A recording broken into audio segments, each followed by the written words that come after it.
मेरा सीधा से सवाल, ममता बनर्जी ने आज कहा है कि बीजेपी बाहरी गुंडों को बुलाकर प्रदेश में दंगे करवाती है और मुझे हर समय अलर्ट रहना पड़ता है। क्या है इस पर जवाब आपका?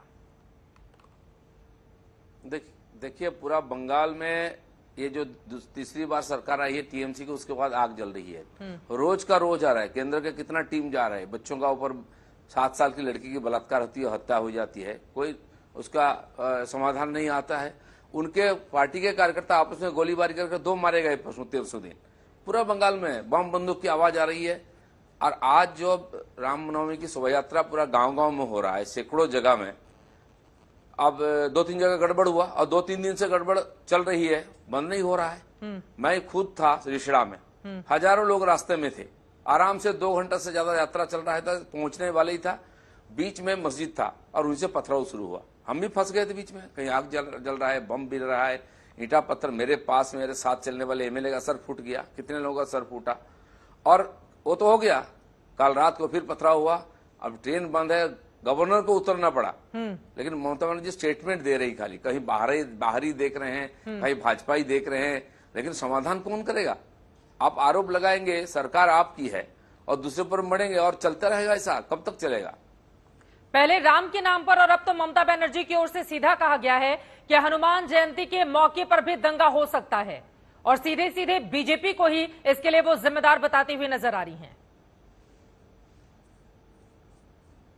नहीं, रामनवमी में दंगा हो सकता है, और कौन दंगा करता है कौन नहीं करता है ये सारा उन्होंने पहले बता दिया। फिर हनुमान जयंती की भी वही बोल रहे दंगा हो। अरे होता है तो आप क्या किस लिए हैं, रोकते क्यों नहीं है?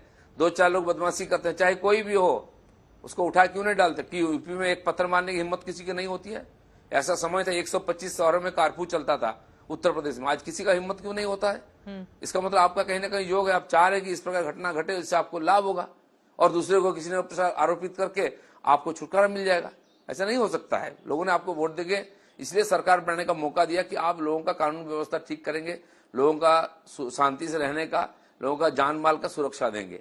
आप आरोप लगा रहे हैं, ये अधिकार आपको किसने दिया?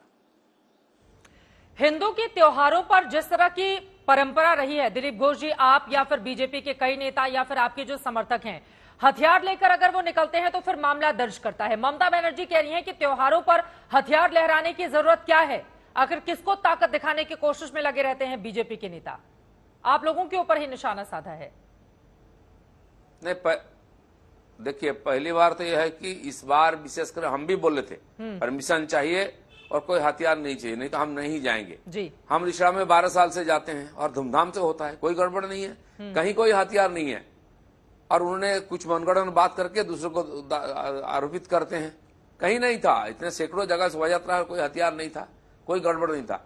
और कोई हथियार लेके मारपीट करने के लिए बच्चों को, महिलाओं को साथ के लेके जाता है क्या? तो समाज पूरा रास्ता में चलता है और उसको सुरक्षा देना सरकार की काम है, और गड़बड़ होता है तो सरकार जिम्मेदार है। क्यों निश्चित नहीं करते हैं कि गड़बड़ नहीं हो पाएगा? और जहां से पथराव होती है वहां कुछ नहीं कार्रवाई होती है।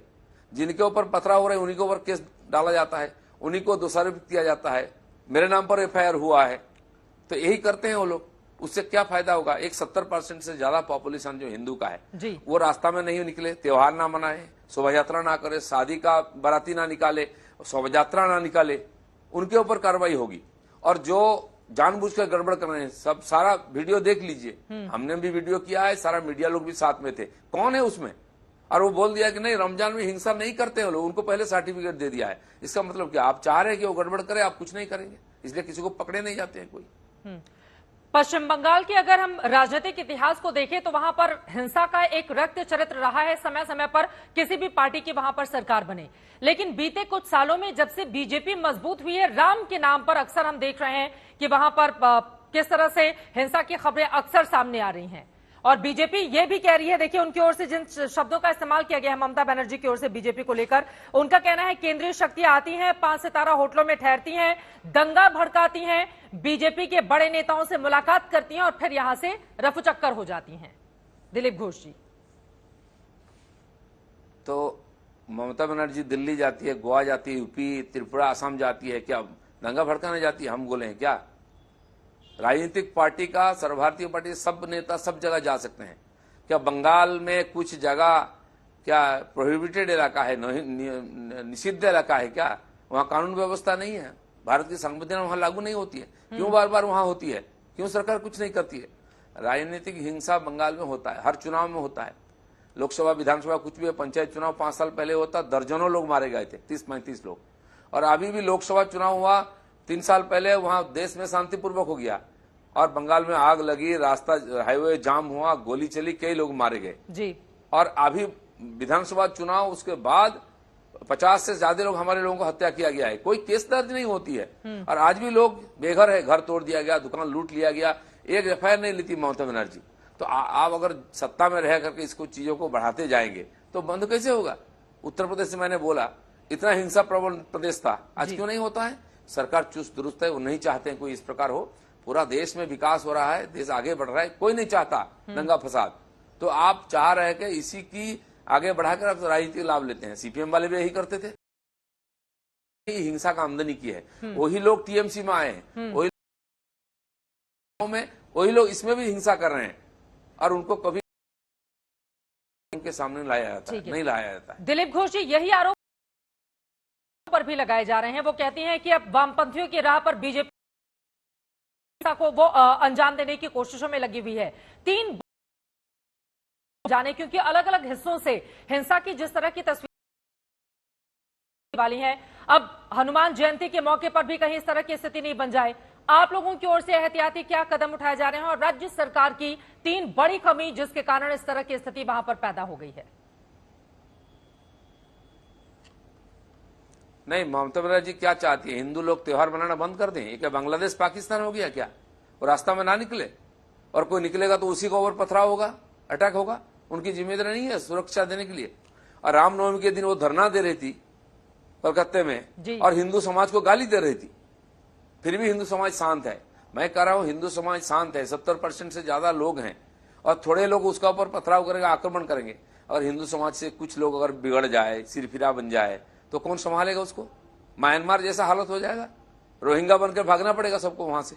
ममता बनर्जी वही चाहती है, उसमें से उनका शायद राजनीतिक लाभ मिल सकती है, लेकिन समाज का, देश का कोई नहीं हित होगा। और ऐसे जो पार्टी है जो खुद भ्रष्टाचार में और ऊपर तक डूबा हुआ है, उनके मंत्री, नेता, एमपी, एमएलए जेल में जा रहे हैं, हर घटना में सीबीआई इंक्वायरी हो रही है। कलकत्ता में आई है, जगह जगह धरना चल रहा है, डीए के लिए सरकारी कर्मचारी धरना दे रहे हैं। जो एसएससी पास आउट है, 2 साल से वो धरने में बैठे, उनका नौकरी बिक गई कहीं पर। तो इससे बचने के लिए ममता बनर्जी ये सब नाटक कर रही है, लोगों को भ्रमित करने के लिए, मीडिया का दिशा बदलने के लिए, थोड़ी देर राहत के लिए ये सब जानबूझ के करा रही है। नहीं तो पहले से कैसे घोषणा कर देती है होगी कौन अच्छा है कौन बुरा है, लोगों को क्लीन चिट कैसे दे देती है। इसलिए ममता बनर्जी जो बचना चाह रही है ये सब घटना करके, ये 2 दिन के बाद ठंड हो जाएगा, लेकिन उनको जवाब देना पड़ेगा लोगों के सामने। वो कह रही है हनुमान जी को लेकर बहुत सम्मान है, लेकिन बीजेपी वाले कुछ भी करा सकते हैं और इसी मंशा के साथ बीजेपी वाले घूमते रहते हैं बंगाल में। सुनिए, अगर नहीं उनके मन में सामान्य सम्मान होता भगवान राम के बारे में, हनुमान के बारे में, एक दिन तो छुट्टी दे देता रामनवमी में। ईद में 2 दिन छुट्टी मनाती है, ईद बार राष्ट्रीय पर्व हो गया बंगाल का, और रामनवमी का बहिष्कार होता है, छुट्टी तो नहीं। उस दिन जाकर वो धरना दे रही थी और गाली दे रही थी हिंदू समाज को। ये कौन सा सम्मान है? व्यवहार से पता चलता है ना। सीए पारित होता है तो कहीं गड़बड़ होता तो 1 दिन में बंद हो जाता, 3 दिन 4 दिन बंगाल में चला। 250 करोड़ का रेल का प्रॉपर्टी बर्बाद हुआ, रेलगाड़ी जला दिया गया, रेल का स्टेशन फूंक दिया गया, वहां तक लाइन भी उखाड़ दिया गया। नूपुर शर्मा वाली घटना हुई, देश में टेंशन हुई, लेकिन 1 दिन में ठंडा हो गया। बंगाल में 3 दिन तक चला, उसमें बीजेपी का ऑफिस सारा जला दिया गया, मंदिर तोड़ा गया। उसके साथ क्या मतलब है? और ममता बनर्जी की पुलिस सारे हम देखते रही, ना एक एफआईआर, ना लाठी चला, ना एक अरेस्ट हुआ, हजारों लोग रास्ते में उतरे थे। ठीक और है। परसों भी आप देखें हावड़ा में एक दिन गड़बड़ हुआ, दूसरे दिन हजारों लोग रास्ते में उतर के तोड़फोड़ की, किसी को अरेस्ट नहीं किया। गाली किसको दे रहे हैं? बीजेपी वालों को। बीजेपी कहां था वहां? इसलिए ममता बनर्जी को मनसूबा वो साफ है, लोगों के सामने साफ है। ये तो आप लोगों के बीच जो आरोप प्रत्यारोप हैं उस पर सवाल हो गए, लेकिन दिलीप घोष जी, चूंकि आप पश्चिम बंगाल बीजेपी के बड़े नेता हैं, इस वजह से सीधा सा सवाल, सागर दीघी उपचुनाव में बीजेपी को भी, टीएमसी को भी, सभी को हार का सामना करना पड़ा है। लेफ्ट कांग्रेस दल वहां पर आगे निकल गए। क्या एक तरह की बेचैनी भी है? बीजेपी पर आरोप लग रहे हैं ध्रुवीकरण के, क्योंकि बार बार हिंदुओं की आप बात करते हैं, उधर आरोप लग रहे हैं तुष्टीकरण के, और अब पंचायत के चुनाव भी होने वाले हैं। तो पंचायत के चुनाव में भी क्या हिंदू मुस्लिम करके अपने राजनीतिक वोट बैंक को मजबूत करने की यह कवायद है? देखिए जहां चुनाव की आप बात कर रहे हैं वहां 70% मुस्लिम वोट है। बीजेपी को कुछ पाना नहीं, वहां हमें कोई उम्मीद भी नहीं है। हम चुनाव लड़ रहे थे, कभी सीपीएम कांग्रेस का सीट था वो टीएमसी की तरफ गया था, मुस्लिम वोट गया था। इसलिए जिनकी मुस्लिम वोट की जरूरत है वो इस प्रकार नाटक करते हैं, मुसलमान को रिझाते हैं, और बेचारे गरीब अनपढ़ मुसलमान इनके बहकाव में आकर के इस प्रकार काम करते हैं। फिर हिंदू समाज का गुस्सा आएगा तो कौन संभालेगा?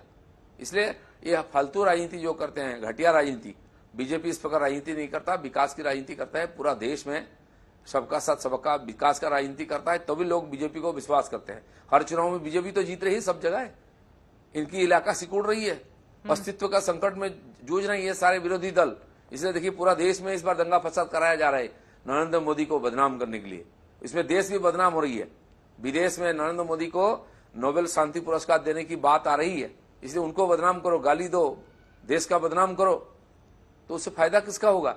नरेंद्र मोदी को बदनाम नहीं कर सकते लोग, दुनिया जानती है देश उनके साथ है। आप एक बड़ी बात कह रहे हैं, आप कह रहे हैं प्रधानमंत्री नरेंद्र मोदी को नोबेल पुरस्कार देने की बात आ रही है, उस रेस में वो आगे चल रहे हैं, इस वजह से मोदी सरकार को बदनाम करने की साजिश रची जा रही है।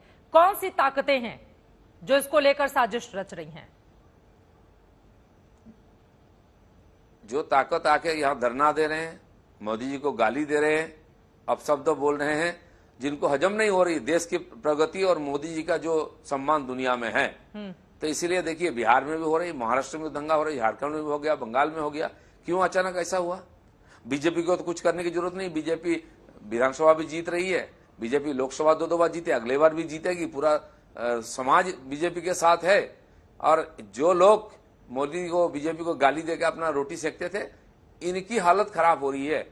इसीलिए मोदी को बदनाम करो, यहाँ बोल बोल के कोई फायदा नहीं हुआ, लोग नहीं सुन रहे हैं। विदेश में बदनाम करने की ये साजिश चल रही है, उसमें ये सारे विरोधी पार्टियां एक साथ है, और इसीलिए जानबूझकर इस प्रकार घटना घटाया जा रहा है। खासतौर से रामनवमी के मौके पर जहां दंगे हुए बिहार और पश्चिम बंगाल का मैं जिक्र करूं, यहां पर बीजेपी की सरकार नहीं है।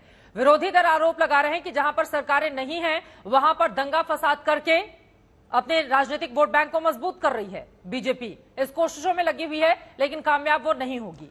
बिहार में भी देखें, बंगाल में भी देखें,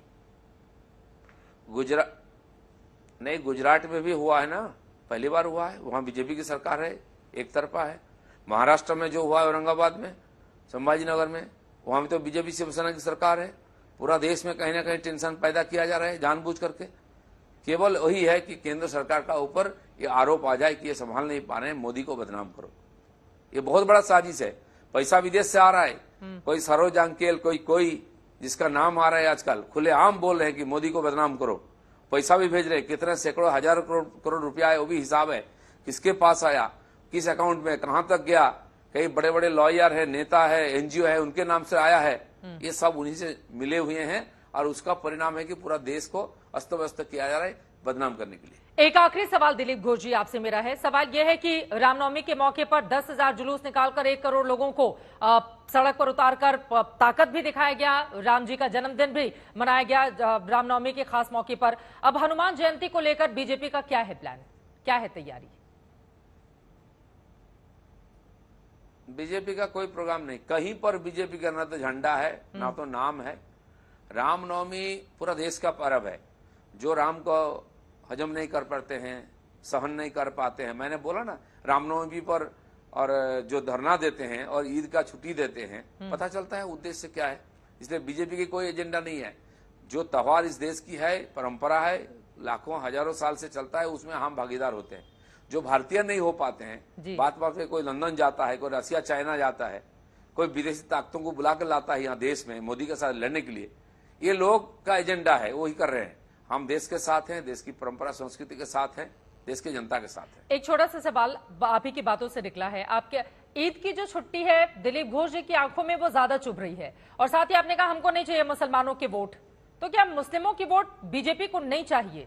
फिर सबका साथ सबका विश्वास कैसे हासिल होगा दिलीप घोष जी?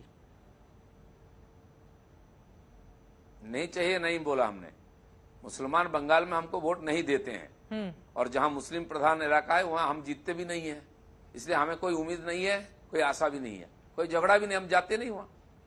जब देंगे ठीक है, जहां देते हैं ठीक है। वोट सबको अधिकार है लोकतांत्रिक देश में, कौन किसको वोट देगा उनका अधिकार है। हमें कोई खेद नहीं है, उनको छोड़ करके हम सरकार बना रहे हैं, लेकिन इस विकास का लाभ उनको भी मिल रहा है। माननीय प्रधानमंत्री बोलते हैं कि हम मुख्य पार्टी है, हम सरकार में, हमारी जिम्मेदारी है हर समाज का, हर तबका का विकास हो, इसको देखने का। वो हम देखते हैं, इसलिए सबके पास जाते हैं, लेकिन निर्णय उनका है। ऐसे बहुत समाज नहीं देते, आज देते हैं, आगे भी देंगे। लेकिन मैं कह रहा हूं, आप जो मूल समाज है उसकी त्योहार को सम्मान नहीं करेंगे, छुट्टी नहीं देंगे और दूसरे लोगों को छुट्टी देंगे, इससे मतलब क्या है? विभाजन कौन करता है? कम से कम विरोध तो मत करिए। रामनवमी के दिन और बैठ कर धरना देंगे, जानबूझ करके अड़चन पैदा करेंगे और दूसरों को प्रोत्साहन देंगे, उनको क्लीन चिट देंगे कि ये झगड़ा नहीं करते हैं। ये मानसिकता प्रकाश होती है ना। इसलिए जो बोल रहे हैं उनको सोच के बोलना चाहिए कि क्या बोल रहे हैं और क्या कर रहे हैं। ठीक है, बहुत शुक्रिया। दिलीप घोष जी, राष्ट्रीय उपाध्यक्ष भारतीय जनता पार्टी के और सांसद हमारे साथ जुड़े हुए थे।